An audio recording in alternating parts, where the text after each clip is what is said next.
Aku akan memperhatikan domba-dombaku, mengangkat seorang gembala sebagai pemimpin, dan aku Tuhan sendiri menjadi Allah mereka. Dalam nama Bapa dan Putra dan Roh Kudus. Amin. Rahmat Tuhan kita Yesus Kristus, cinta kasih Allah dan persekutuan Roh Kudus senantiasa bersamamu. Para konfrater dan saudara-saudari terkasih, hari ini tanggal 28 Juni kita merayakan peringatan wajib Santo Irenaeus, seorang uskup dan sekaligus martir yang hidup pada abad kedua. Ia berasal dari kota Lyon di Perancis, di mana nilai kesatuan gereja itu terus diperjuangkan oleh Santo Irenaeus, termasuk doktrin-doktrin gereja yang berkaitan dengan Bunda Maria.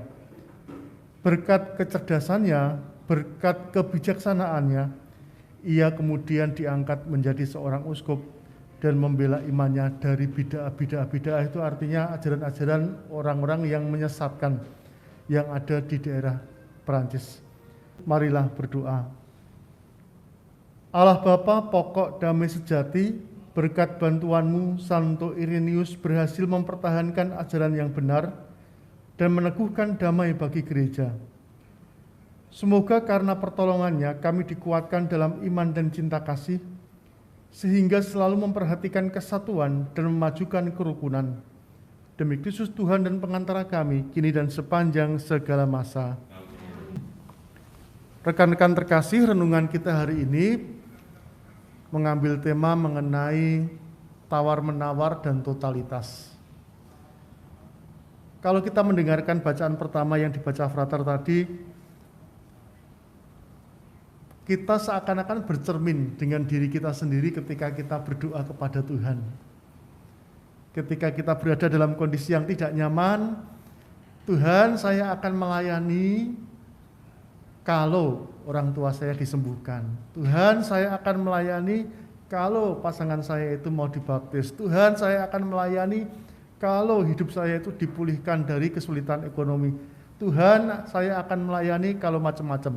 Jadi syarat-syarat itu kita berikan kepada Tuhan di dalam doa-doa kita. Pertanyaannya adalah, baik atau tidak? Nah, lepas dari baik atau tidak, tentunya apa yang kita mohon itu adalah penting bagi kita. Itu yang paling utama. Jadi yang kita mohon itu penting bagi kita. Dan kadang-kadang kita itu tawar-menawar dengan Tuhan soal itu ya. Wah, saya mau jadi romo kalau orang tua saya itu ada yang merawat, yaitu siapa, saudara-saudara saya dan sebagainya. Nah, ini tawar-menawar yang sering kali terjadi di dalam doa-doa kita, dan tentunya doa yang baik itu adalah doa yang mendengarkan. Tetapi kadang-kadang kita mempunyai suatu kerinduan, dan kerinduan itu dapat kita ungkapkan. Abraham mengajak kita untuk berani mengungkapkan kerinduan itu di dalam doa-doa kita kepada Allah, walaupun Allah itu mempunyai rencana yang berbeda mungkin dengan apa yang kita pikirkan. Ini soal tawar-menawar. Yang kedua soal totalitas. Ada dua orang. Yang pertama adalah orang Farisi, ahli Taurat ya, ahli Taurat. Ahli Taurat datang kepada Yesus untuk menjadi muridnya. Dalam tradisi Israel, menjadi murid itu berarti harus tinggal bersama, melihat, hidup bersama dengan gurunya.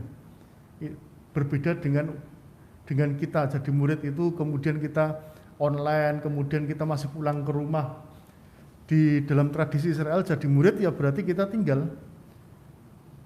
Jadi tidak boleh yang namanya itu lari ke sana ke sini sendiri, tidak boleh. Nah, ahli Taurat adalah posisi yang sangat tinggi di dalam orang-orang Yahudi, hidupnya sangat mapan, tercukupi banyak hal. Dan apa yang diminta oleh Yesus yaitu totalitas. Meninggalkan segala sesuatu yang sudah dimilikinya hanya untuk bersama Yesus. Itu kalau kita masuk seminari, siapapun kita, walaupun kita itu adalah lulusan S1, walaupun kita lulusan S2, walaupun sekalipun kita itu doktor, masuk seminari kita tetap akan menjalani proses hidup seperti di seminari. Saya itu sudah lulus S1, S2 kok disuruh nyapu. ngepel, mencuci pakaian sendiri, harus menjaga keheningan, doa disuruh duduk termenung, meninggalkan HP dan sebagainya. Nah, itu salah satu bentuk dari totalitas kita. Nah, dan yang kepada yang lain, yang sudah menjadi murid Yesus, Yesus mengungkapkan, ikutlah aku dan biarlah orang-orang mati menguburkan orang-orang mati mereka. Apa artinya ini? Tentunya Tuhan Yesus mengatakan, bukan supaya kamu tidak boleh datang untuk menguburkan orang tuamu, tetapi diingat-ingatlah bahwa kewajiban anak kepada orang tua itu sudah mulai dikurangi atau dilihat kembali lagi. Kan cinta kepada orang tua itu kan masuk dalam perintah Allah yang keempat. Dan itu adalah perintah yang tertinggi dalam perintah manusia. Hormatilah orang tuamu. Nah, perintah ini mau mengatakan pada kita apa? Yaitu meletakkan kembali posisi keterikatan, kedekatan kita termasuk dengan orang tua itu hanya untuk melekat kepada Yesus. Pengalaman beberapa romo yang studi di luar, itu kadang-kadang mereka tidak bisa pulang. Karena apa? Karena orang tuanya meninggal. Ya mereka ya seperti itu ya, tidak bisa pulang. Kita sebagai seorang imam juga tidak bisa menghidupi keluarga kita. Ya, seperti kalau keluarga kita itu kesulitan ekonomi, atau sedang sakit, atau sedang ada masalah yang lain-lain, kita juga tidak bisa membantu. Tetapi kita bisa hadir dan ambil bagian di dalamnya. Itulah satu konsekuensi yang tidak mudah yang diambil oleh seorang imam, seorang religius yang mengambil keputusan untuk mengikuti Yesus secara utuh ya. Pertama itu memang semangat, aku akan pergi kemana saja engkau pergi. Tetapi setelah tua, saya juga semakin sadar bahwa semakin banyak syarat yang saya berikan sebelum menerima perutusan. Yaitu itu semakin disadari, dan disitulah justru letaknya pemberian diri dan totalitas yang tidak sekedar dipikirkan sesaat, tetapi yang dipikirkan semakin lama itu semakin juga mempunyai banyak tantangan. Dan marilah kita mohon dan kita berdoa supaya kita pun ketika mengikuti Yesus, kita hanya mengambil satu-satunya yang paling pokok dan paling penting dalam hidup kita, yaitu kemana saja ia pergi, aku juga akan pergi dan tinggal bersamanya. Kemuliaan kepada Bapa dan Putra dan Roh Kudus, seperti pada permulaan, sekarang, selalu, dan sepanjang segala abad. Amin. Aku datang supaya mereka memiliki hidup, bahkan hidup yang berlimpah-limpah. Marilah berdoa. Allah Bapa pecinta damai, sudilah kiranya memperkuat iman kami dengan sakramen kudus ini. Santo Irenaeus telah mencapai kemuliaan karena berpegang teguh pada iman sampai mati. Semoga kami pun setia dalam iman sehingga memperoleh keselamatan demi Kristus Tuhan dan pengantara kami. Tuhan bersamamu.